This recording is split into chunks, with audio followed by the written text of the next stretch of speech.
తుర్కయే అజర్బైజాన్కు దెబ్బ మీద దెబ్బ. చాలా పెద్ద దేశాలను పట్టుకున్నారు మీరు, చాలా పెద్ద దేశాలు ఇది.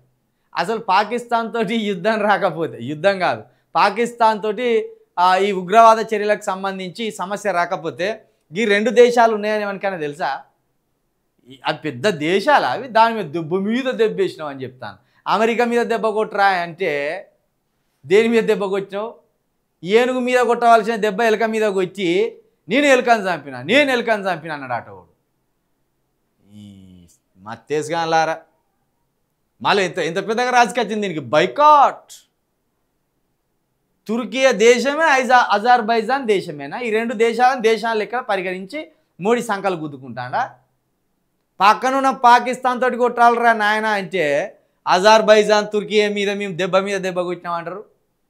ఈ దేశాలకు ఎవడు పెట్టినాడు? ఈ అజర్బైజాన్ అనేది మన వినయ విధేయ రామ సినిమా ఉన్నది చూడు, మన రామ్ చరణ్ తీసిన సినిమా, సినిమా తోటి తెలిసింది.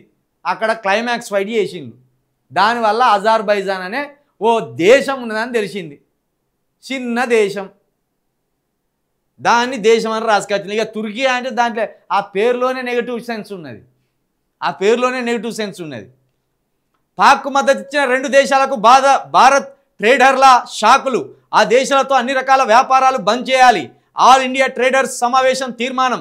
టూరిజం సినిమా షూటింగ్ల కోసం వెళ్ళొద్దని పిలుపు. చూడలా రెండే, టూరిజము సినిమా.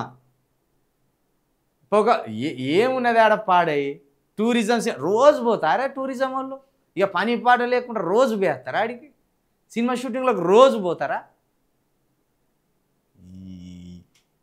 ఆ దేశాల నుంచి పండ్లు నగల దిగుమతులు బంద్. అక్కడి వర్సిటీల్లో ఎంఓయూలు రద్దు చేసుకుంటున్న వర్సిటీలు. ఇప్పటికే భారీగా పడిపోయిన టూరిజం బుకింగ్లు. కొన్ని 1000 కోట్లు పడిపోవచ్చా?